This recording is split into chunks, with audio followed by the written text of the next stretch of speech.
पढ़ते हैं आज न्यायपालिका के बारे में। तो भारत की न्यायिक व्यवस्था एकहरी और एकीकृत है। जो न्यायपालिका है भारत की तो एकहरी और एकीकृत है।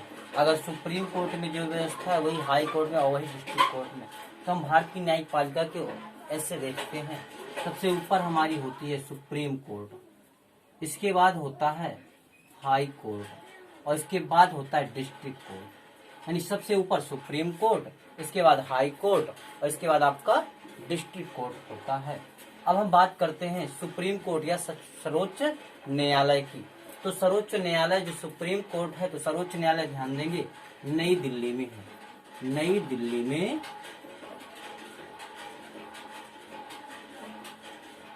सर्वोच्च न्यायालय जो सुप्रीम कोर्ट है तो हमारा नई दिल्ली में है। और ये भाग 5 में, ध्यान देना, ये भाग 5 में अनुच्छेद 124 से लेकर 147 के बीच है। अब गठन ध्यान दें, तो सर्वोच्च न्यायालय का गठन किसके अनुच्छेद के अंतर्गत होता है? तो सर्वोच्च न्यायालय का जो गठन होता है अनुच्छेद 124 के अनुसार किया गया है। तो गठन इसका अनुच्छेद 124 कई बार एग्जाम में आता है। सर्वोच्च न्यायालय का गठन किस अनुच्छेद के तहत है? तो अनुच्छेद ध्यान देना 124 के अनुसार किया गया है। अब मूल संविधान में ध्यान देते हैं कि मूल संविधान में जो न्यायाधीश थे उनकी संख्या कितनी थी? तो मूल संविधान में न्यायाधीशों की संख्या थी, 1 मुख्य थे और 7 अन्य थे। यानी जब मूल संविधान बनाया गया था तो सुप्रीम कोर्ट में न्यायाधीशों की संख्या 1 मुख्य और 7 अन्य। लेकिन हुआ क्या, वर्तमान प्रत्येक उसमें बढ़ते रहे और वर्तमान समय में जो न्यायाधीशों की संख्या है तो 1 मुख्य है और 33 अन्य है। 1 मुख्य और 33 अन्य है। वर्तमान समय में न्यायाधीशों की संख्या है सुप्रीम कोर्ट में तो 1 मुख्य और 33 अन्य। इसके बाद नियुक्ति, जो ये सर्वोच्च न्यायालय सुप्रीम कोर्ट के जो न्यायाधीश हैं इनकी नियुक्ति कौन करता है?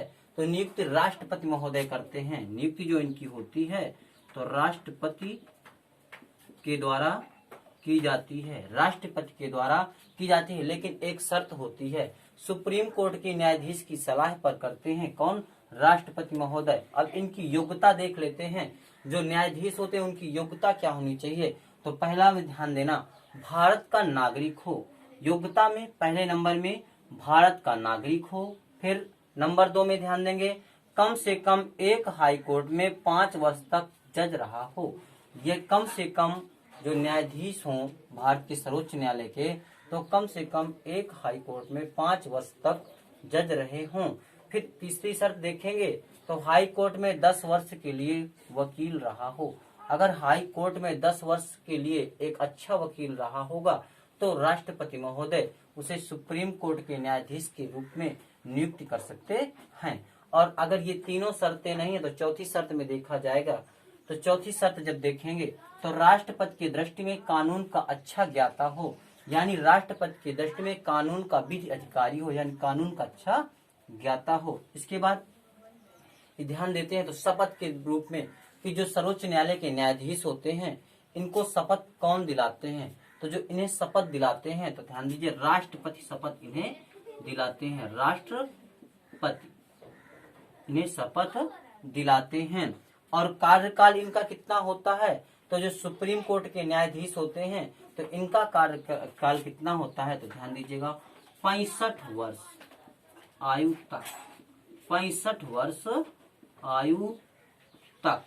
अगर सुप्रीम कोर्ट में देखा जाए तो 65 वर्ष की आयु तक। अगर हाई कोर्ट में देखेंगे तो 62 वर्ष की आयु तक इनका कार्यकाल होता है।